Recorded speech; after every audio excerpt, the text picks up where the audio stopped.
Sorry, Cedric. Can I just double check?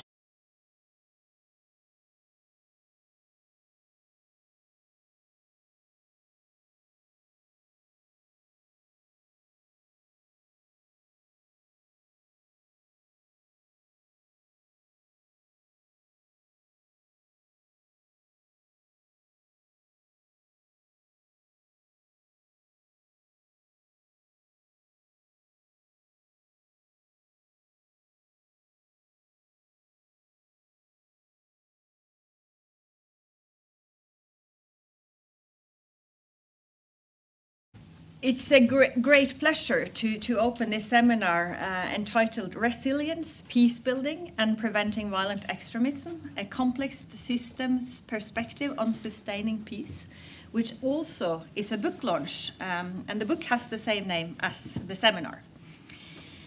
And I'm very pleased to welcome our speakers, contributors and discussants, as well as colleagues here in the room. Let me also extend a warm welcome to our partners from the JICA Ogata Sadako Research Institute for Peace and Development, whose leadership and collaboration have been vital to this project. And thanks also to the Consortium for Terrorism Research for co-organizing this event. This book addresses a question of growing urgency. How can we better understand and better prevent violent extremism in fragile and conflict-affected settings? For many years, responses to violent extremism have been shaped primarily by security-led approaches. And security measures remain necessary, and states have a clear responsibility to protect people from violence. But one of the central arguments of this book is that security responses alone are not enough. If we focus only on the symptoms of violent extremism and not on the conditions that enable it to emerge and spread, we are unable to achieve sustainable peace. Violent extremism must also be understood in relation to deeper structural drivers such as exclusion, marginalization, inequality, and poverty. What makes this volume especially valuable, in my view, is that it takes this complexity seriously. Rather than treating violent extremism as a discrete or isolated threat, it asks how societies function under stress, how they adapt, and what makes them more or less resilient over time. In doing so, it brings together three concepts that are often discussed separately: resilience, peacebuilding, and the prevention of violent extremism. And these concepts are closely interconnected. Preventing violent extremism is not only about reducing risk or countering threats. It is also about strengthening the social relationships, institutions, and sense of belonging that makes violence less likely in the first place. Where people feel excluded, voiceless, or abandoned, violent actors can exploit those grievances. And where trust, inclusion, and legitimacy are stronger, societies are better equipped to withstand such pressures. That is what resilience looks like in practice. And this also points to an important lesson for both policy and practice. Peacebuilding and prevention must be adaptive, participatory, and locally grounded. Context matters enormously. What works in one setting may not work in another. Top-down and externally imposed solutions often fall short, whereas approaches that are context-specific and collaborative and shaped together with affected communities are more likely to support peace that can endure. This is one of the reasons why the case studies in this volume are so valuable. Drawing on experiences from Africa, Asia, the Middle East, including Syria, Iraq, Mozambique, Niger, Sri Lanka, and the Philippines, the book shows both the diversity of these contexts and the patterns they share.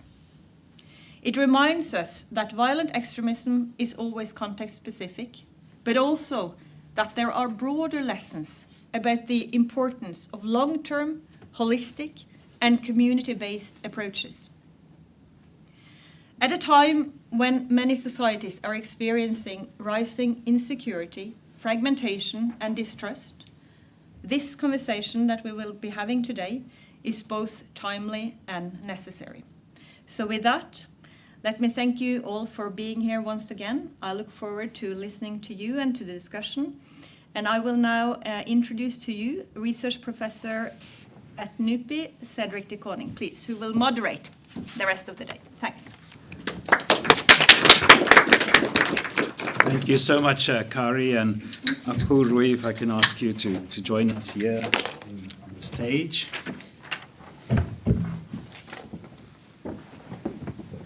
So thank you so much, Kari. As Kari's mentioned, my name is Cedric de Koning. I'm a research professor here at NUPI working on peace and conflict studies. And I had the pleasure to co-edit this book together with Aku and Rui.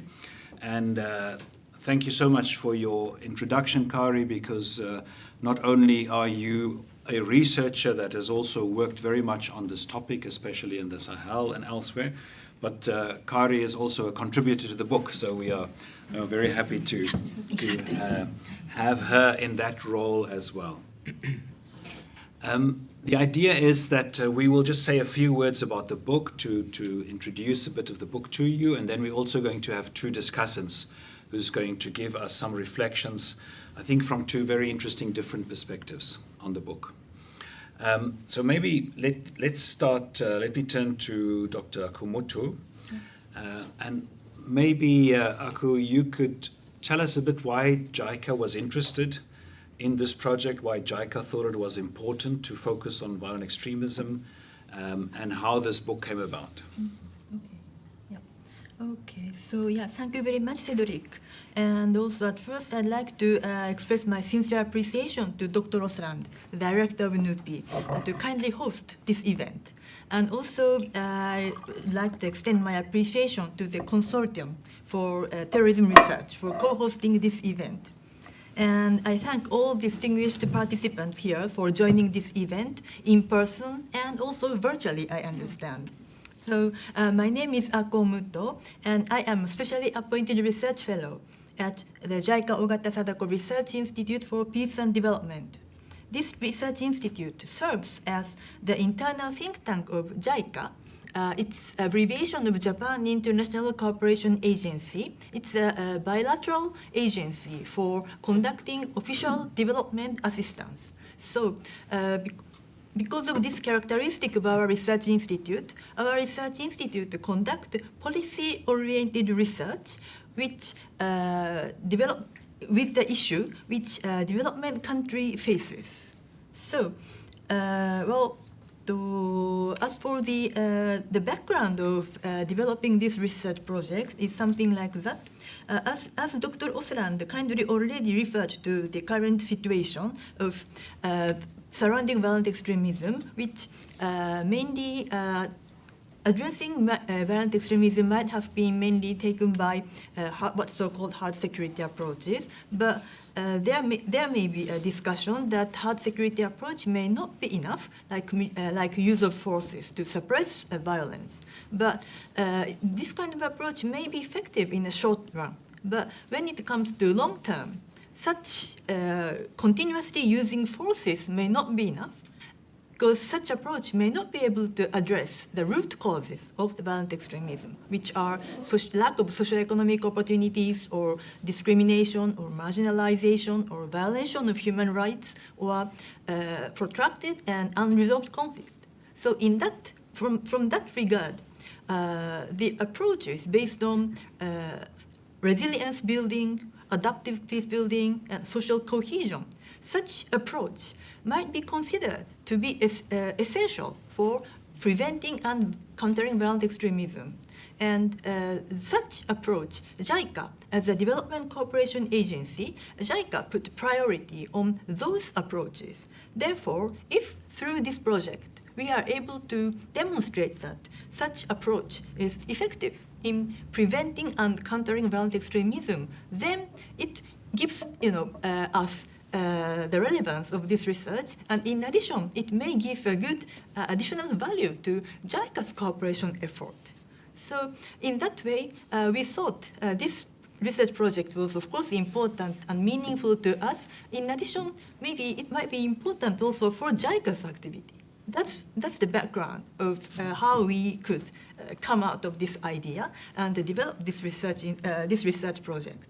Okay, so then let me briefly explain. Yep. Maybe one thing to just interject there that is to emphasize that maybe the core message that security is not enough on its own is not so new. No. Mm-hmm. But what we found as a puzzle is that if that is widely acknowledged, and it is if you look at United Nations counterterrorism policies or other international documents, this kind of need for a comprehensive approach is very well established.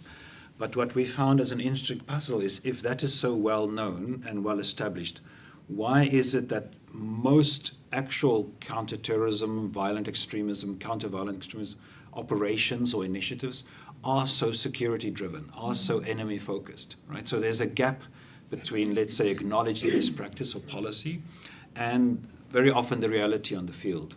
And that's why we thought a book that can really focus on both making the theoretical framework more clear, giving an explanation of why is it that resilience, peace building, and a wider approach is more effective, and ground that in some practical or empirical case studies is what we set out, I think, to achieve with this book. Thank you very much, Cedric. Yes, exactly. In this book, we didn't say that we don't need security approach. It is of course important, and security measures can definitely disrupt extremist insurgency and create opportunities for stabilization. However, if these opportunities are not used to address underlying drivers of conflict or violent extremism through peacebuilding and development intervention, then the potentiality for stabilization may be lost. So potentially leading to recurrence of violence. So we believe that sustainable development is highly compatible with adaptive peacebuilding and plays a critical role in strengthening resilience in the longer term.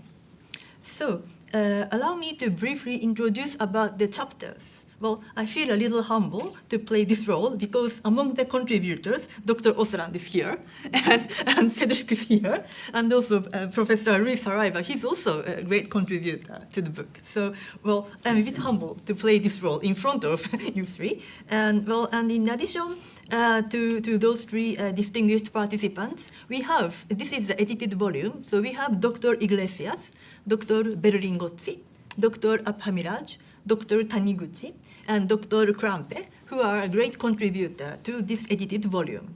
And I hope I can do my best to introduce each chapter. So, and together, the 8th chapter, in addition to introductory chapter and conclusion chapter, examine how violent extremism emerges in different contexts and what kind of resilient and adaptive peace-building approach can help address it. So, chapter 2 examines the theoretical foundations, highlighting the roles of social cohesion and resilience in peacebuilding. And this chapter is a great contribution from Dr. Osland and Professor De Koning. And drawing on complexity theory, it proposes adaptive peacebuilding as an approach that strengthens societal resilience and adaptive capacity through community involvement. Chapter 3 is also a great contribution from Dr. Saraiva, and it examines how historical grievance and socioeconomic inequality have contributed to the emergence of violent extremism in Cabo Delgado in Mozambique.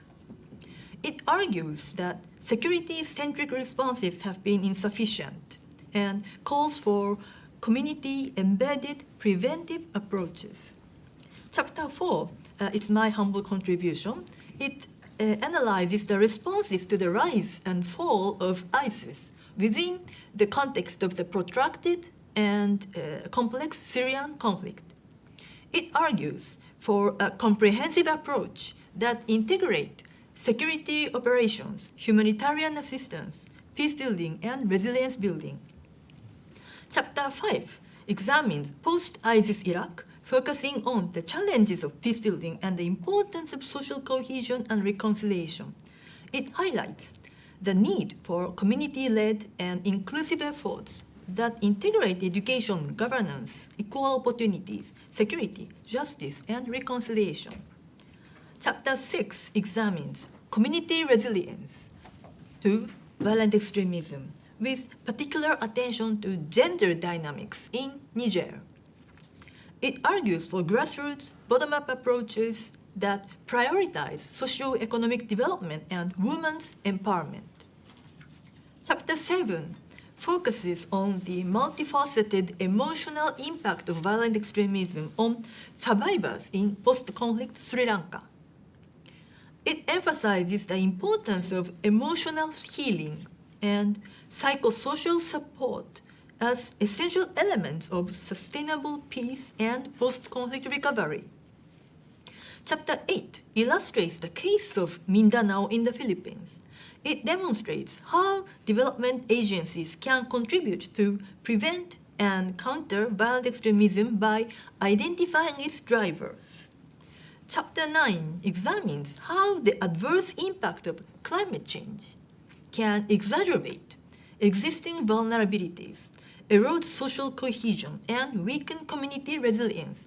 This chapter has been contributed by Dr. Krampe and also Professor Deconi. So, well, I know I don't have much time, so I'd like to share just one core message throughout the chapter. So taken together, these chapters demonstrate that addressing violent extremism requires not only short-term security responses, but also sustained, locally grounded, inclusive, and resilience-oriented peace-building efforts. Well, before concluding my part, allow me to highlight the relevance of the concept of human security perspective. The day before, I had the honor of participating in a human security dialogue hosted by NUPI, which discussed diverse range of human security issues, including, if I understand correctly, social cohesion, resilience, and the empowerment of local people with dignity. Japan is a leading advocate of human security, and the Japanese government has positioned human security as a guiding principle of its development cooperation charter. The core idea of human security emphasizes ensuring all individuals' rights to be free from fear and want, this means deprivation, and to live in dignity. Well, as the book illustrates, violent extremism affects societies at multiple levels from the international to individual. Efforts that integrate social cohesion, resilience, and adaptive peace building are, I believe, closely aligned with promoting human security, which places people as the core of the security and emphasizes multi-stakeholders collaboration across borders. So I stop here, and I will now hand over to Cedric. Over to you. Thank you very much. Thank you so much for giving us that overview. I think it was really interesting to look at different cases across Africa, the Middle East, Asia, and look at specific instances where we had challenges with violent extremism, and then the different strategies that was employed, some perhaps more top-down versus bottom-up, and especially try to identify from these cases, what it is we can learn when it comes to resilience, context-specific, participatory approaches that focus on social cohesion and societal resilience. But maybe, Rui, if I can ask you to summarize what have been the main findings of this research project. Yeah, sure. Thank you. First of all, thank you, NUPI, and the consortium for the terrorism research, and also, of course, JICA. I was actually working with the JICA at the time I started this research, so it was a very interesting experience for me. But I also wanted, it just occurred to me right now, I wanted to thank the local researchers in Mozambique, in Niger, in all these places. Actually, we had to rely on them to actually come up with the findings of this research. So this I would like also to start with that. But I have to be really disciplined with the time. So I'm sorry that I'll follow my notes, but I'm looking forward to the discussion coming after. Okay, talking about the findings. The first finding is that we in all case studies, I think this was the most consistent finding, we noticed that what we call community-embedded prevention actually worked in every case study. So I think we are used to listen to local ownership, these kind of slogans or buzzwords, local ownership, local empowerment. In a way they are slogans, but in another way we noticed that all the interventions that focused on local ownership and local empowerment, they had more potential to be successful. So those two concepts, I think, in our cases, is the difference between those interventions that actually hold and those interventions that collapse the moment the external actors leave from the ground. So we found that those external interventions that, even if well-resourced, they cannot replicate the local knowledge that we find in these different places. They cannot replicate the trust that comes with it. And I also heard these last 2 days we were talking a lot about trust and building trust, so that's also important. So we noticed that agency should be given to the local communities for this, for preventing violent extremism to work. The second finding is maybe a bit more politically uncomfortable. We found that security-first approaches, or maybe I should call military interventions, they do not fully address the problem. Actually, many times they amplify the problem. They alienate marginalized communities.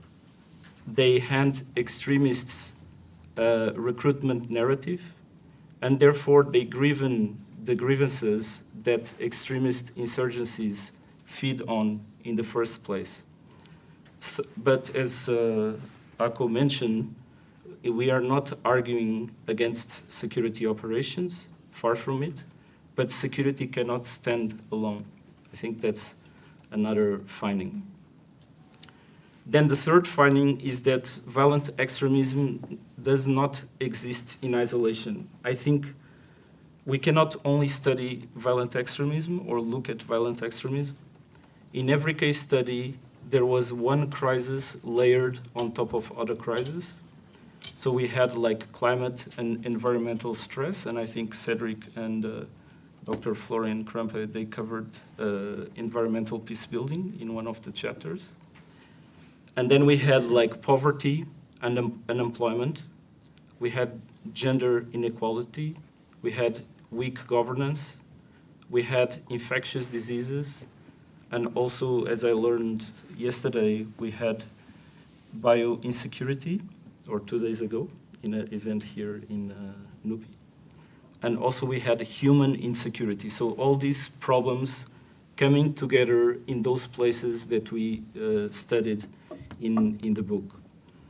So the findings show that we are not dealing with one problem. We cannot address only violent extremism or terrorism. We are dealing with multiple crises occurring at the same time, and so the responses have to address all these crises. Okay, then the final fourth finding, and maybe this is the most important implication for external actors, is that the most successful interventions in our case studies are bottom-up and locally grown. So some external interventions, they risk undermining the resilience of the local communities, and then those local communities, they lose the ability to self-organize.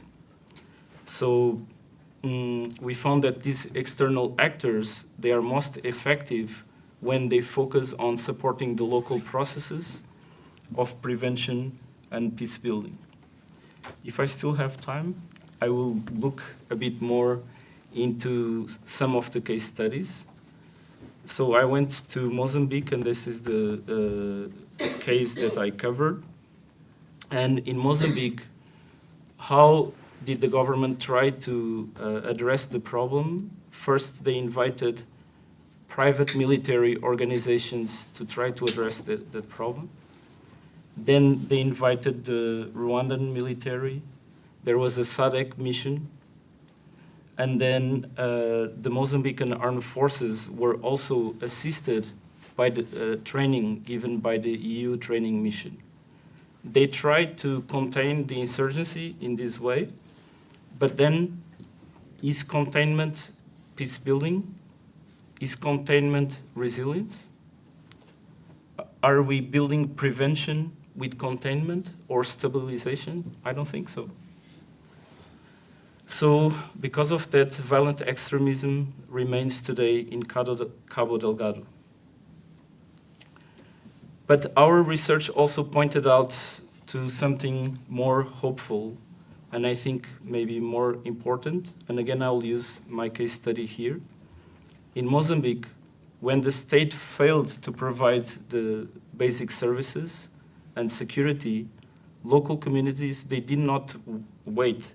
So they do have, by themselves, this capacity to adapt. They don't need necessarily to be taught how to adapt and be resilient. Maybe they can teach us, in a way, how to adapt and be resilient. So there are maybe, I don't know if Cedric agrees with this, but there are maybe different levels of adaptation or resilience.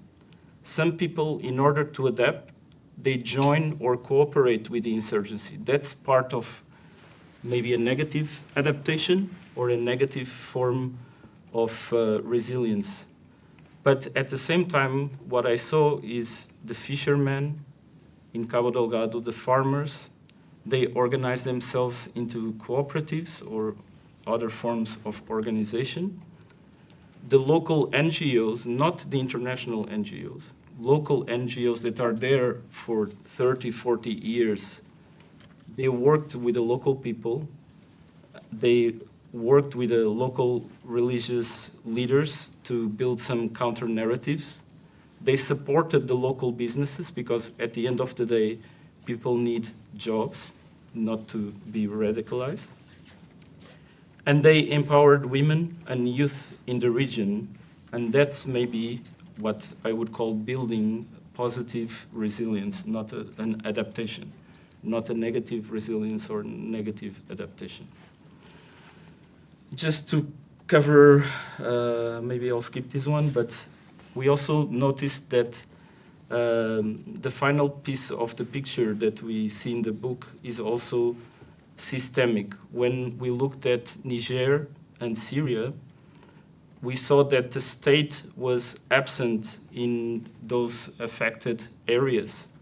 And then the insurgencies, they fill the vacuum of governance, and they actually they offer public services, health services, justice, and taxation. So I think we see a lot of the word terrorism or terrorists, but we have to recognize that these people living on the ground, they are not, at least in these case studies in developing countries, they are not joining the extremist movements out of conviction or ideology. Most of the time, they are negotiating for survival. I think that's what they are doing. Now to finish, if I still have maybe 1 minute. So what can we take from this? First, I think we need local knowledge, and we need to give, I know we are talking about this in the peace building community for many years, maybe 30 years. but we need to give genuine agency to local communities. I think that's one point. The second point is that we need to invest more in prevention. Even if you cannot measure the impact of prevention, somehow I hope we can invest in prevention. We have to invest, even when we talk about violent extremism, we also have to think about peace building. And then we have to think about development at a very early stage. And then, as I mentioned, all the case studies that we covered, or almost all, we saw that what people actually need are jobs. We need to regain trust in the institutions. And also they need inclusive participation in the political or the economic system. Otherwise, I think the situation most probably will remain the same. And finally, I think we need to partner with local NGOs, local civil society organizations, and then local scholars, as I mentioned in the beginning, because they have the knowledge of how things work. When I went to Mozambique, I went from Japan, but of course I don't know what's really happening in Cabo Delgado. I had to rely on, for example, Professor Yusuf Adam, that was there and is there studying. He's from Cabo Delgado. He's there for 40 years. And then I had many sessions with him to understand really what's happening on the ground. So we have to collaborate with them as well. And I think that's all for me. Thank you so much, Roy. That was really useful both to get a summary of the overall findings, the key findings, but also to go a bit deeper into your particular chapter on Mozambique, because that really grounds what we are saying, I think, in some core realities. And I think what both the overall summary but also your chapter particularly reveals is how the general condition under which people find themselves, from economic marginalization, unemployment, effects of climate change, how all of those factors are closely interlinked with the larger political grievances that there may be, lack of governance issues that there may be, which are then part of what is exploited or that provides a fertile ground for violent extremist groups to offer an alternative. So I think understanding that very comprehensive base, and therefore if we talk about prevention, needing to address that very wide range of issues, I think is critical to understand. And I think one thing in that context that I just want to mention, based on some research that we did, not for this book, but very recently around the Lake Chad region, is also just to see that even although we can identify these challenges and we can initiate a number of interventions from development assistance agencies, security agencies, and so on, sometimes, or maybe usually, the scale of the problem is so large that the interventions, even if they do the right thing, are not really substantial enough to bring about meaningful change in those societies, right? So I think the scale of what we're doing is also an important consideration, not just if we're doing the right thing, but how much of it are we doing and where are we doing it in order to bring about change. So thank you so much for that introduction of the book. Before we open up for discussion, and we're very interested in all your comments, and we know there are many people in the room who are working on these issues also in terms of research and practice, we just want to broaden the discussion by bringing in some discussants. So maybe Akun, Rui, if you can go back to your seats, and then I'll ask Rita to join us. So Rita's a colleague here at NUPI, Senior Research Fellow, and she's also the coordinator of our co-host of this event, the Center for Consortium for Terrorism Research. And Rita, if I'm correct, I think a lot of your research has actually focused in the context of violent extremism in Europe, countries like Norway. So I think it'll be very interesting to get your perspective on this research as well. Thank you so much, Cedric, and thank you to the editors and also the authors of the book for a really rich and insightful contribution to our understanding of these issues, and thank you all for being here as well. So although the consortium for terrorism research that I manage, we are global in scope. My own research, as Cedric mentioned, has focused primarily on Europe and in particular the UK.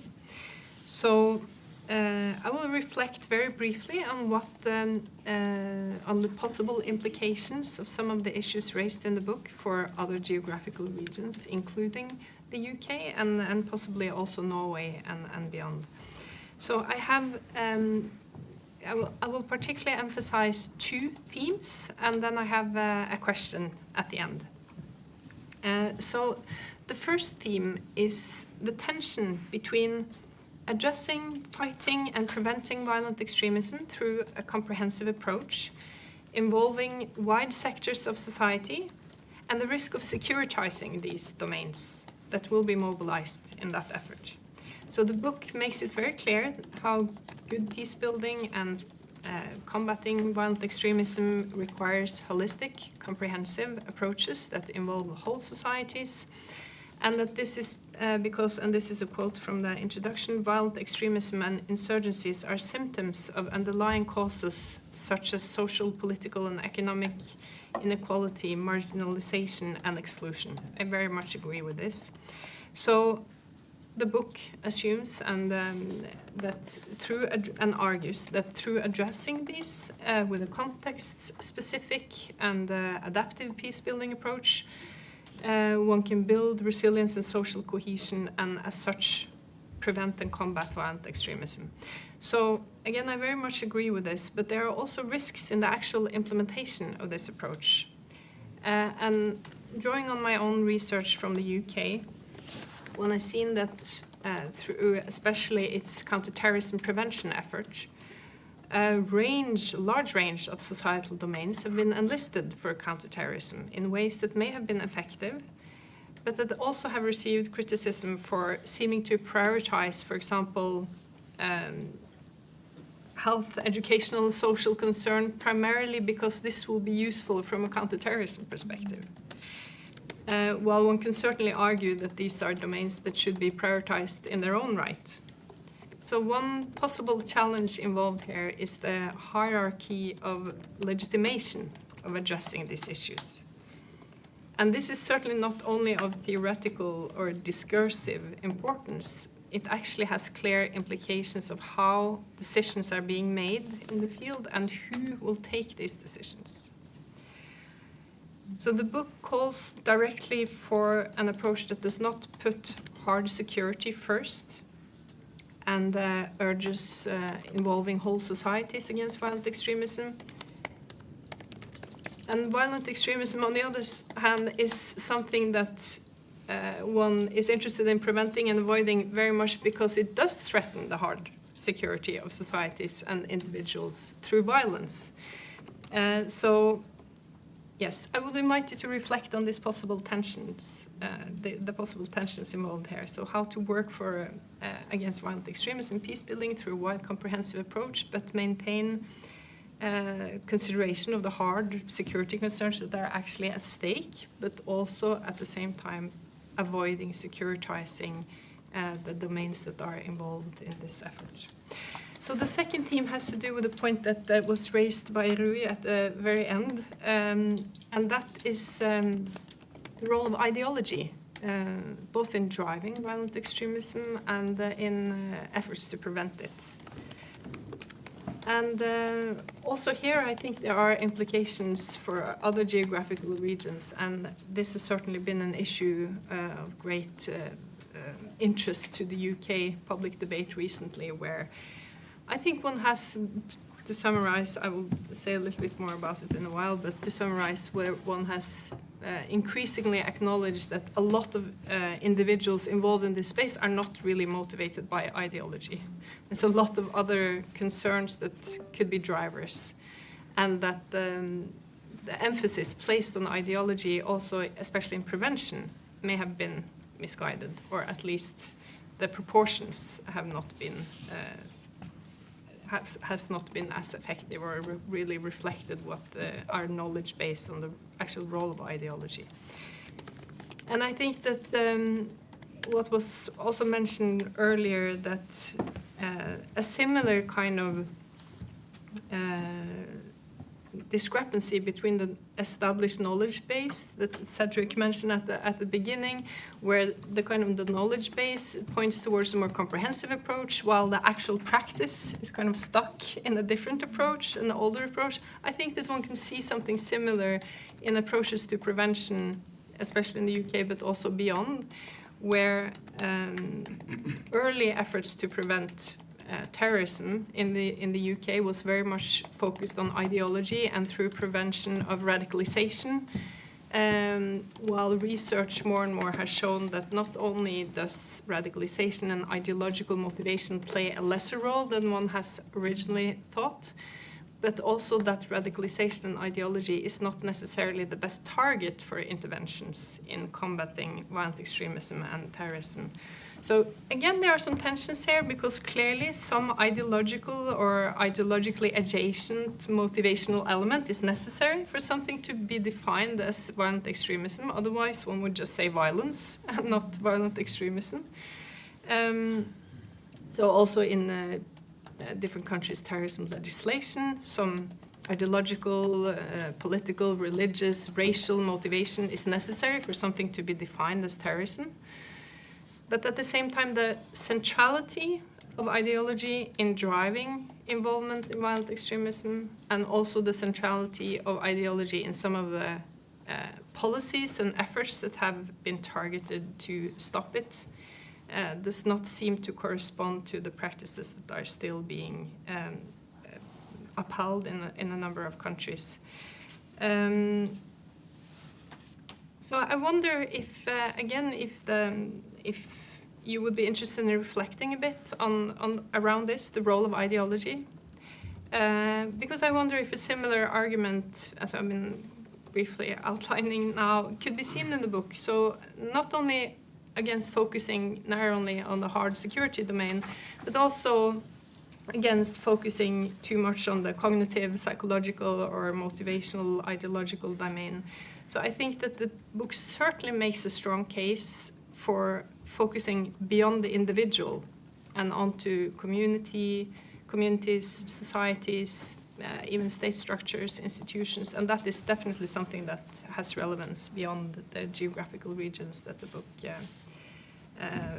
deals with. So finally, a question at the end that I also just would invite you to reflect on if you have any thoughts, is the question on the role of technology, and especially AI.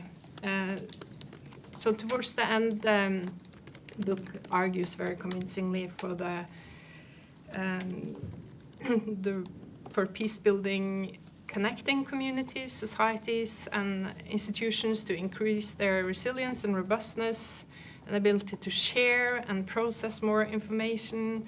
Yeah, you can maybe tell where this leads, because there are definitely challenges regarding not only access to technology, but also the role technology can play in increasing polarization, not only connecting people, as we may have thought around the Arab Spring, but also increasingly not connecting people and leading, also being used as tools of disinformation, harvesting of data, empowering problematic actors. So yeah, I would just invite you to reflect on that as well, the role of technology and especially AI. I think that's it. Thank you. Thank you so much, Rita. And I think you've pointed to a number of issues that we'll definitely follow up in the discussion that really I think is very interesting. And I think the link between the kind of violent extremism we focused on mostly in the book and the kind of extremism challenges we find today and in the past in Europe and elsewhere in the world, I think is very, very interesting, and we'll come back to that. Our second discussant is online, Dr. Andrew Chi. Andrew, can you hear me? Yes, I can. Excellent. Thanks so much. I know we had problems earlier because this event is live streamed, and Andrew was online. I'm not sure to what degree you were able to follow the earlier program and the presentation of the book, but I know that you have looked at the book, and so we're very interested to hear your reflections. Andrew is the head of our Training for Peace program here at NUPI, And so he has a lot of expertise and work on issues of violent extremism and other forms of insecurity in many parts of Africa. Andrew, over to you. Thank you very much, Cedric, and thank you, colleagues, for inviting me to this event.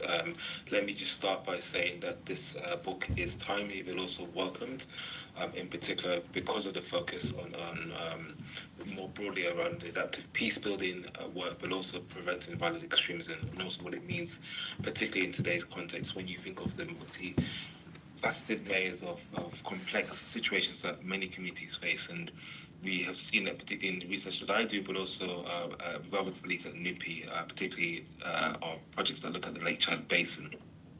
And so now just quick 5 takeaways for me, and the last 3 really are more questions to the authors or the authors here. I think the first thing that I take from this book is the local ownership and contextual institutionalization process. So the importance, as it were, or the emphasis on the importance of local-driven institutional building processes.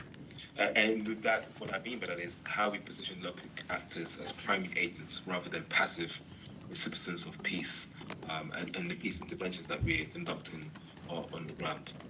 The second aspect really links this idea of the conceptual frame, and I believe Rita mentioned that how we frame preventing violent extremism and terrorism, and more widely violent extremism. We have seen, as you noted in the book, and different authors say in various different contexts, how local but also national politics has meant that some of this has become very securitized, but also has become the driving force for bilateral support. We see that particularly with the development of African armies developing techniques and tools to deal with this and respond to this, and oftentimes are the first responders. But in many sense, this means that the opportunity to listen, mediate, and bring together our people to hear their problems and issues are missed as well. And with that narrowing... Sorry to interrupt you. We're having a bit of a problem with the sound here, where I think somebody went to fetch the remote to see if we can increase the sound. But in the meantime, can you try and speak up a little bit? Sure. So on the second aspect, hopefully you could hear the first one. What I wanted to highlight was the book's ability to really understand and frame preventing violent extremism and counterterrorism and the debates around this discussion, and the warning that it gives around the narrowing securitization or definition that can sometimes undermine these very complex environments and situations as well. And with that, what I was suggesting is the book does well to delve into this area, to try and open up, as it were, this box for discussion, but more broadly warns against the challenges of policies that are focused mostly on security aspect, as opposed to trying to understand the root causes of the problems as well. The third aspect really relates to the embeddedness of violence in social contexts. Now, you see that woven through various different aspects throughout the book, particularly the first chapter and the last 2 chapters, and the need to recognize that insurgents and violent extremist groups are often embedded within these communities. And so it's not just a state versus non-state actors or them versus us, but more broadly understanding the wider aspects of how violence and how this idea of social context are connected to one to another. And then the last area for me, which I think really took on, which more as a question, I think, for the authors, the book lays, or should I say, makes emphasis on addressing the root causes of conflict, which I think is crucially important. But also research has shown that in many cases we are dealing with the symptoms, and Cedric and others have written very extensively about this. But how do we move in this sort of wider geopolitical divide to trying to address the root causes? We see that in the Lake Chad Basin, in the Horn of Africa, in Central Africa, that most of the times that these things are dealing with the surface level issues and never really get to the heart of the issues. But we also know to be able to deal with the root cause, you need efforts that are sustained over a long period of time. Now, particularly where we have aid organizations and national and international organizations moving away from this, how do we then begin to realize and revision how we address the root causes of conflict, particularly in these contexts as we move forward as well? So I'll leave it here. Hopefully you can hear the 5 points and open for any questions as well. Thank you so much, Andrew. Really appreciate those perspectives. And I think we need to thank you for your patience. And now we would like to open the floor so that we can all participate in the discussion. As I said, I know many of you in the room are researching these issues, are working on these issues as practitioners. So we're very interested in hearing your perspectives as well, or questions that you may have for the contributors, the editors, the discussants. So floor is open for anyone who would like to contribute. Annika, please kick us off. Break the ice. Thank you. Annika Hansen from the Center of International Peace Operations in Berlin. Thank you very much. I find this a really interesting sort of linkage between different issues with peace building, resilience, focus on local agency, and preventing violent extremism. I have a couple of small questions, I think small.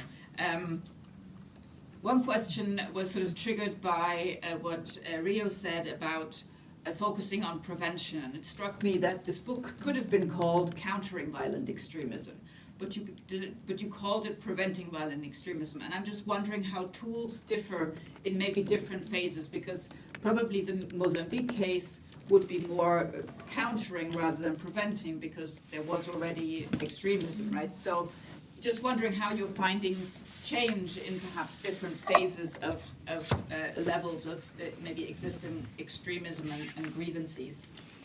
The second question about local agency, and I think also Rio mentioned from the Mozambique case study that communities sort of do it by themselves, right? They know how to be resilient, or they know how to build their resilience. So what can we offer? Why are we, like, what are we doing there, right?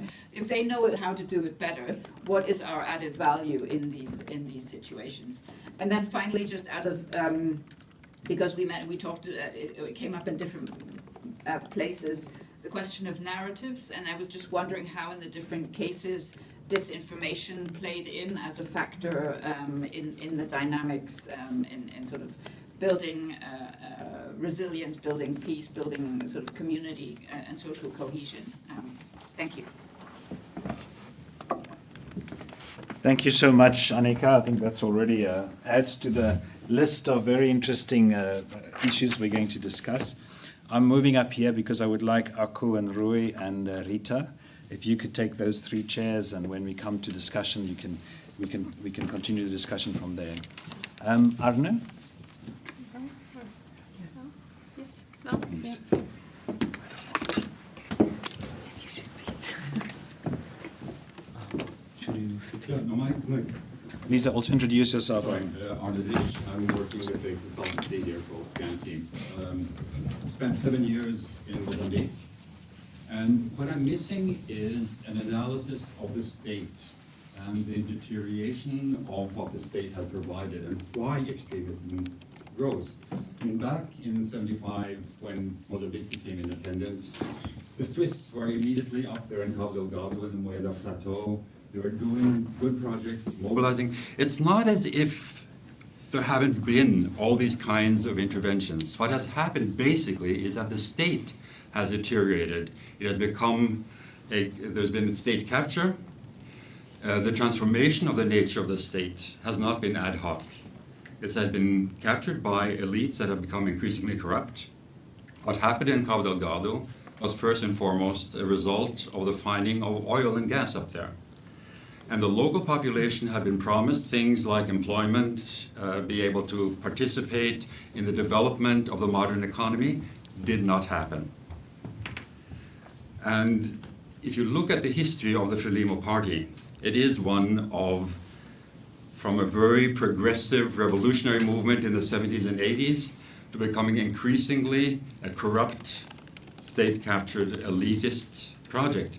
So the reaction you get in Cabo Delgado is not coming from nowhere. It is a reaction against the lack, or that the state has not fulfilled its obligations or its promises. And I think if you go back to a lot of these issues, it is consistently that the larger society is changing the framework conditions under which local communities are expected to function. And that corruption and elite capture is part of it. And then you get reactions from below, which in some cases then have to take forms of social banditry or what we call violent extremism now. And where the ideology becomes a justification. I mean, you have to have an explanation for why you're willing to fight the state, which from the starting point is something people would accept. They expect the health services, the education services, etc. from the public sector. When the public sector fails, you still are hesitant about going against it. You need a justification. An ideology, whatever it is, becomes very important and therefore becomes much more difficult to negotiate solutions. You can't discuss a partial solution if you are an Islamist. So there's something about the dynamics of state collapse or lack of legitimacy. I mean, Hamas won the election in Gaza in 2005, not because, well, partly because it was a social services provider, but because it was a reaction to the extreme corruption in the PLO. And you have these kinds of dynamics. I think I miss the political economy from the top to explain what happens below as a reaction. Thank you very much, Arne. Please, introduce yourself. Yeah, my name is Imran Buba. I'm a postdoctoral researcher at the University of Oslo, and I have worked as a practitioner on the resilience building interventions in northeastern Nigeria, where I also come from.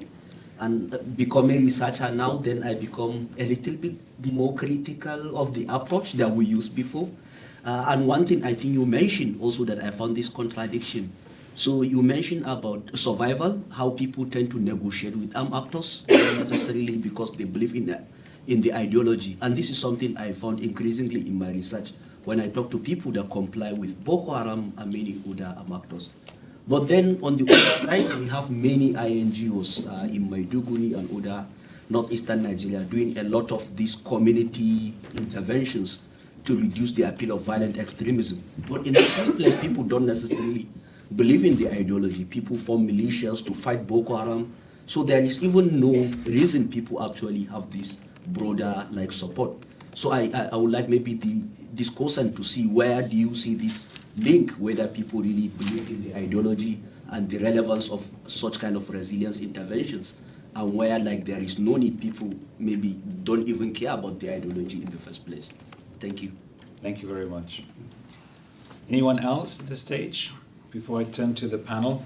So I'll ask you please to don't respond to everything necessarily, but maybe choose one thing that you would like to respond to. And if I say the panel, I include Rita and Andrew, please, as well. Maybe just to kick us off, two thoughts from my side. I mean, I think both your points especially are very important. The point around governance, the point around to the degree to which people are inspired by ideology or not, because I think what we are trying to discuss in the book is precisely this broader approach. Yes, strengthening governance is one dimension, but also very important to be realistic about what you can expect from governance in Cabo Delgado or in northern Nigeria. This has been a long-term project, and it's not like governance is going to significantly increase in capacity in the next 3 or 5 or 10 years. So yes, governance is important, but we need to be realistic about what does governance mean in these places that we are looking at.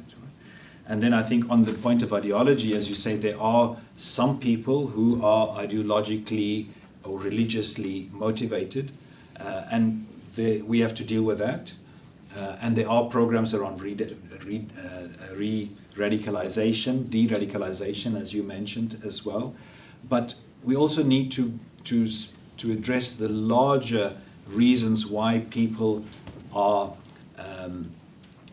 why there are grievances in that area, which may make some people frustrated with the government, some people join armed groups, and that relates largely to livelihoods, right? To income, to jobs, to other grievances. And so that's also part of preventing violent extremism. And I think the prevention dimension is precisely because we didn't want to focus on countering violent extremism as a security-focused approach, but on thinking about prevention. And when we say prevention, we don't mean necessarily preventing violent extremism from coming to Cabo Delgado or northern Nigeria. But whilst we are there and whilst violent extremism is a factor, it's also preventing further spreading of violent extremism. So I think we mean prevention very much in that very broad sense. Maybe the last thing I want to respond to, especially Rita's point, issues around violent extremism. I think maybe it's important, especially in beyond the cases we looked at, because we certainly looked at cases where there's violent extremism, but to look at extremism more broadly before it becomes violent. I think especially in our context in Europe, in Norway, it's very important to try and understand how is our society changing, what challenges are we having with social cohesion or public trust, which leads to people taking more and more extremist positions, which could potentially in future lead to violence. And we know in Norway it has led to violence, especially in our 2011 incident in the Norwegian context, right? So, but I think let's not be trapped only looking at violent extremism, because if we look at extremism more broadly before it turns violent, we can even better perhaps identify the drivers and the root causes that lead to violent extremism and prevent that. So a couple of thoughts from me. Any colleagues who would like to go first? Let's maybe follow the order from far to near. Rui, if you can go first. Okay. Well, first of all, thank you for the comments, both from the discussants and the audience. I think maybe I have to say a few words about the role of ideology. And I think you mentioned the UK and Norway, but I think the context in Africa, for example, is very different, obviously. And that maybe has an impact on how ideology counts as a driver of violent extremism. So I see a lot of differences because in Mozambique, there is this history of colonialism, which I want to bridge with your comment. So this situation in Cabo Delgado goes beyond the Frelimo time. So if you know the ethnographic map of Cabo Delgado, there are the Macons that had access to power during the colonial era, and that continued after the independence. And those groups that have been marginalized and radicalized are the Moani and the Makoa. So how do you respond to that? And then the geography of Mozambique, as you know, you live there, so Maputo is in the very south, and Cabo Delgado is in the very north. The ethnography of the region is completely different. Now, is the Mozambican government corrupt? I'm following the data of the local researchers, and obviously there are data available about the corruption. But here is one thing that we need to think is, okay, the government is going to prepare a response from the capital. Their perspective is very different. And obviously they focus on short-term gains. They focus on cooperation with international partners that have interest in the extractive industries that you mentioned. So Rwanda army maybe is protecting the total investments in the region, right? Is not only addressing the root causes of violent extremism. But do you want to listen to the government to respond to this issue, or you want to listen to the local population? When I listen to them, when I listen to the scholars that are there for 40 years, they told me mediation is possible. But you already told me that mediation is not possible. Where does that idea come from? Maybe you can tell me. But people on the ground told me mediation is possible, but the government doesn't want to engage in mediation. They want a short-term securitization and stabilization. So I think it's important to reflect a bit more on that. Then I think it was also important, you mentioned the role of technology. I think definitely social media, the algorithms, etc., participate in the radicalization. I wonder why it's so easy for certain people to be cancelled on X or other social media, Facebook, etc. But then why terrorist groups are not cancelled? What is failing there? Also, are we tracking the funding of the terrorist groups? I don't have the capacity as a researcher to track that funding, but maybe governments have that capacity, and many of them are using electronic money. I don't know about crypto, but electronic money. And in relation to AI, about the funding, I think this is a research that needs to be done. And then about AI, I just worry from the perspective that AI might hijack the local knowledge. There is that danger from this is the perspective that I wanted to raise, because if policymakers only think about AI, then again, the knowledge from the context might be lost. So this is one thing I wanted to... Thank you very much. Aku? Yeah, sure. Thank you very much for all your rich and insightful inputs, and I really learned from your inputs indeed. So, well, as I said in my introduction, I've been working as an aid implementer indeed. So my career is half aid implementer and half researcher. So from this perspective, I understood that some of your comments related to prevention. How to prevent occurrence of violent extremism. I'd like to address on that point. And also another part is how to implement then some program. My reflection might be kind of a mix of research and also the practical side. Well, as for the prevention, well, as far as I understand, it is almost impossible to measure what's the effect of prevention of the conflict. Because the result of prevention is the conflict which didn't occur. So it is almost impossible to measure the impact of preventive measure for the conflict. However, I can draw some experience from natural disaster, maybe. Because as you may know, Japan is a natural disaster-prone country. We have lots of earthquake and tsunami. And after the big earthquake, we invested some budget for let's say, infrastructure to prevent tsunami. We prepared bank, we prepared stronger skeleton of the building, we made such act in law, and indeed, those infrastructure could reduce the causality caused by earthquake.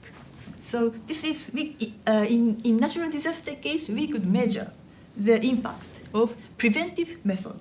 And well, it's of course it is not always possible to transfer this kind of lesson to other fields. This is not always possible. However, we may be able to think about some alternative way to measure the preventive. Well, at this moment, we can. This book shows that the resilient-based approach, which is consists of, let's say, education, health services, or infrastructure, or information, and also addressing root causes, which are, let's say, marginalization or discrimination, violation of human rights, or some other points. So if we are able to address those points, and we are able to get the satisfaction from the beneficiary, then we may be able to prove our hypothesis that this is good way to prevent conflict or violent extremism. So I hope we are able to gather all those knowledges to shift our budget from countering to preventive. So this is my first reflection to the part of prevention and how to implement it. And as for the implementation, I also would like to share one case which now our research institute is developing.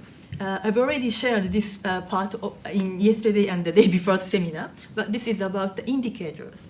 Well, I think in every donor or NGO, when they formulate a project, at first they will start with the needs survey. And to survey needs, we owe a lot to statistical data.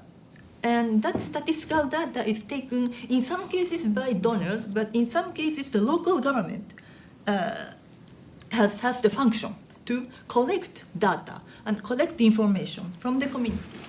And so I understand that indicator could be developed co-working by local agency and, if necessary, international donor. So in such way, we can learn from each other because local people knows their community the best. However, the external actor can facilitate the local people's smooth implementation of, let's say, measuring what's going on and adapt their local language to international standards. This is not force them to change their custom, but just to share, how to understand each other. Maybe we can create a common language among the local people and the international actor. So in that way, I think we can understand through the indicator. Indicator is a measurement. Therefore, it's a kind of common language between common language among the people who are involved in developing and measuring the situation. And JICA is now developing what's so-called human security indicator, which covers the various dimensions of human security issue from related to survival, livelihood, and dignity, and also the global environment.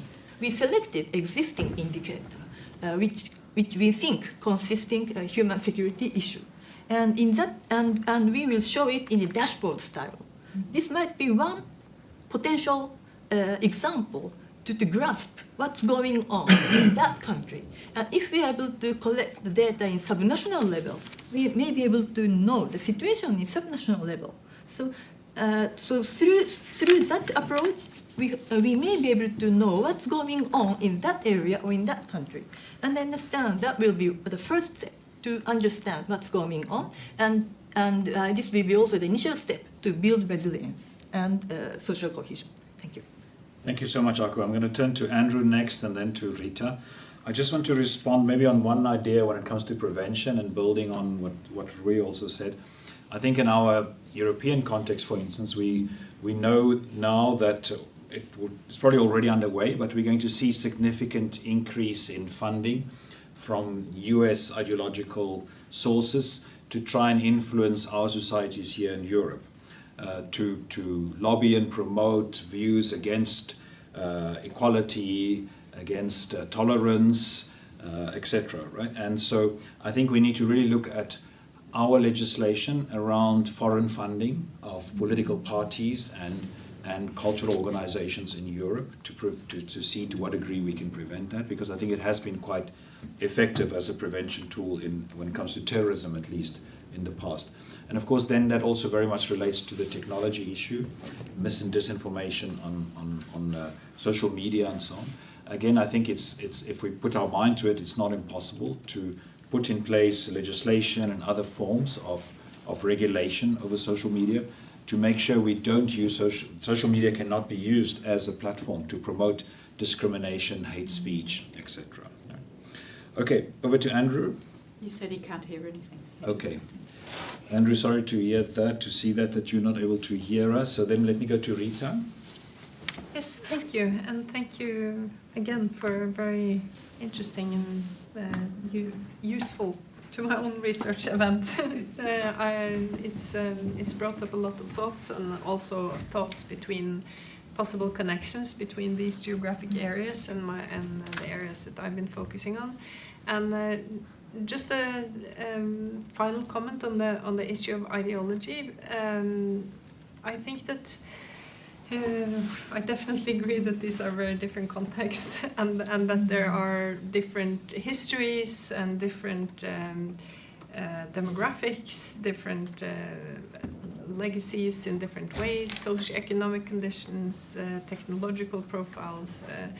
But what I do think is important in all of these contexts is to consider both the phenomena themselves, so violent extremism and terrorism, but also how to combat these phenomena as complex issues that should be handled in a way that takes account of a number of risk factors, vulnerabilities at the individual level, but also at the societal community broader level. And what these factors are will certainly differ in the different contexts, but what I think is important in all of these contexts is to approach these issues in a, as the book says, a holistic and comprehensive and context specific way. And for example, and just from my own research, I've been doing some work, for example, on individual risk and vulnerability assessment in this field. And one of the conclusions that recent research have arrived at here is that the intensity of conviction, of ideological conviction, and sometimes even the intensity of advocacy has been wrongly taken as a proxy for the level of risk. So while someone seems very ideologically committed, advocates very loudly for their ideological beliefs, they may not be the ones that pose the greatest actual risk. So this is one of the areas that I think points in the direction of looking beyond ideology. Well, of course, recognizing again that ideology is one element, at least ideological references or ideologically language, or something that is ideologically adjacent is necessary to even be categorized within this field. But to focus on that as the sole or even main factor in all cases certainly seems like not the most useful approach. I've also done some work on mental health and the role that may play, and in that field, the issue of securitization is an obvious one. Also stigmatization, if while acknowledging that mental health vulnerabilities could be a factor in certain individual cases, is also a risk of not stigmatizing individuals with mental health issues. And individual cases here can even show the risks of securitization. For example, what if giving an individual mental health treatment will increase their risk? What do you do then? It's So I think that it's important to have I would just echo again the book's conclusions on treating this in a context-specific and holistic way. Thank you so much, Rita. Let me just check, Andrew, if you can hear us and if you would like to come in on any of the points. Just quickly on mine, just one final point, which I think runs through not just the book, but also work that I've been doing at NUPI, which is this idea of the over-reliance on not just security forces, but also first responders. I think we're in a very dangerous age, and not to be sound alarmist, but in an age where if we continue to rely on just military forces alone to not only engage with terrorist groups or insurgent groups, to do the humanitarian aid and other various sort of tasks, we could end up in a problem where we exacerbate not just the broader political challenges within these countries, but also the connectivity between the communities that live there and more broadly this link to democracy and the evolution of these societies as well. And so what I mean by that is I think we need to be really careful how much emphasis is just purely on the security. And again, I know the research in the book has highlighted that, but more broadly, I think policymakers need to be aware of not only the impact it has on the communities, but also the impact it has on these various different security forces, the training that goes into it, the mindsets, the changes, and all of these various things that they're having to cope with, but are increasingly strained. And a classic example is the Nigerian army, not to single them out, but the work that they're having to do, particularly with Boko Haram, the criminal banditry in the south, issues in the northwest, all of these complex situations that, in essence, erode the security structure. So I think there's a long-term impact here beyond the book that we need to look out for, and that doesn't even also include aspects like climate, peace, and security that will become an issue, or are becoming an issue, but will be more commonly exacerbated issue 10, 15 years down the line as well. Thank you so much, Andrew. And I think from your comment also reminds me that maybe I want to explain the subtitle of our book, which says A Complex Systems Perspective, and what we mean when we talk about adaptive peace building, because essentially what we mean with those references is the fact that there isn't one solution out there for instance, strengthening governance. Because strengthening governance, as Andrew points out, in some contexts mean strengthening the state that has been captured to exploit further and even better, or become even better corrupt, because now you have more policemen everywhere that can carry out those practices. So the point is that in each particular context, we need to learn from experience. We need to explore different opportunities, different interventions, learn from them, and then continue to adapt from these different experiences. Of course, build on the knowledge we have, but not assume that we have some kind of a silver bullet that we've learned in Afghanistan or somewhere that we now can apply in northern Nigeria or somewhere. Good, thank you very much. Is there any other comments? Yes, please. Yeah, I'm Sigrid Gillen from the Ministry of Foreign Affairs. I was just intrigued by the notion of local researchers and academics and strength in local knowledge and academics. Because what I have seen, like in South Sudan, there were very capable researchers at the University of Juba, but they didn't have funds to develop PhDs. They didn't have funds hardly to a master's degree, right? So ending up giving a lot of time to collect data for foreign, like international organizations or foreign governments. And they have a lot of data, but it's under analyzed because they don't have the funds to develop their own research. So how do you see this now? You are in the research field, so how do you see the possibilities of boosting local research and build research communities both nationally and locally? Absolutely, no. And I think, again, you need many different ways to do that, but one way to do that is Norway is supporting several programs that are about capacity building and cooperation between Norwegian universities and universities in places like Juba or Maiduguri. Some of them also have PhD programs where they cooperate. And then the research we undertake, the research that Andrew referred to as well, that we are currently undertaking in Lake Chad, we of course cooperate very closely with the local researchers there, and then of course they co-publish our products as well. So in that way they get more exposure. But the overall imbalance in terms of let's say the extent to which Nigeria would invest in research versus Norway invest in research, of course that is an imbalance that is a challenge for all of us to deal with. But I know JICA and others also have very good experiences, so please. Yeah, thank you very much for raising that question. I fully agree the importance of collaborating with local researchers. Well, I'd like to share the two examples of collaborating with local researchers. One is about the system of scholarship, like Cedric mentioned. In addition to Japanese Ministry of Education, JICA has also the program of inviting developing countries' young students to Japanese university to provide a master course degree and among them also the PhD.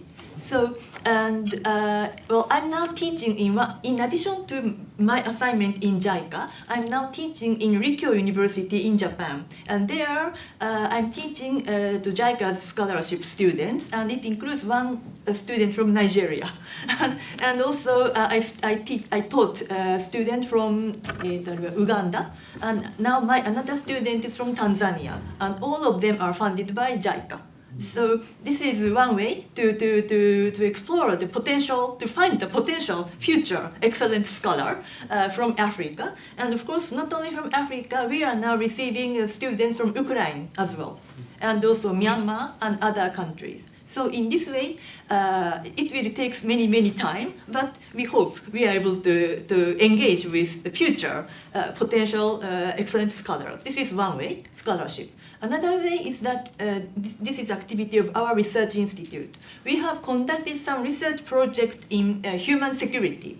And in the case of human security research in Asia, we had lots of collaboration with local researchers. So we conducted research how the term human security is understood in Vietnam, how the term is understood in Indonesia, how in Thailand, how in the Philippines, and in Singapore.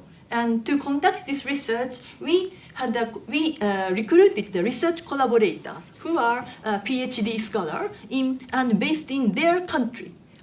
Or even if they are in the third country, they conducted their field survey in their home country to survey what the term human security means. And the result of those field survey became an academic book, which was published from Palgrave. So the second way is to have this kind of actual collaboration with local, scholars who are based in or who are dealing with their country case study. So I'd like to share these two examples from Japan and JICA. Thank you. Thank you. Rui? I think obviously initiatives led by JICA and Norway, etc., are proven to be also very useful, but I wanted to raise the issue of finding a hybrid way of making the two knowledges to be preserved. Because what I want to say is that I think in the developed countries we are used to one type of knowledge. We want to see numbers, quantification of things, certain kind of econometrics-driven data, and with the AI this will be amplified. But I think what I saw again in Mozambique and I guess in other parts of Africa, we need to rely on oral history, so the knowledge is still inside the people, inside the local researchers. They are not driven to, I don't know if you know, but I think most of the top tier journals are in English language. So knowledge is in a way gate kept still by the West. So I think we have to think about how knowledge is being colonized or recolonized and find a bridge to incorporate other types of knowledge into our discussion that we are having here. This is what I wanted to mention. Now I'm going to shamelessly plug, I'm the chief editor of the African Journal on Conflict Resolution, and I know Andrew is also the editor of a journal, similar journal, and we publish almost exclusively African researchers publishing on African issues, right? So I think that's one of the ways in which we create platforms where we specifically give a vehicle for African researchers to publish knowledge, in this case on African conflict resolution mechanisms and experiences. We've come more or less to the end of our time together, so thank you so much to those of you who've joined us online, those of you who've come here in person to spend an hour and a half with us and engage on this topic. We really appreciate your time and your inputs. Special word of thanks to our two discussants, Andrew and Rita, that had to read a book in 1 week in order to be able to come and give us their rich feedback. And then, of course, a very special word of thanks to Aku and Roy, who has come from Japan for this event, but also for events that we had earlier in the week, but also for the rich collaboration between NUPI and JICA. I think it's now maybe already 6 years or something like that that we are collaborating, and this is the third book that we have produced, and we are now already busy with the next two initiatives as well. So thank you so much. Thank you, everyone. Enjoy the rest of the day.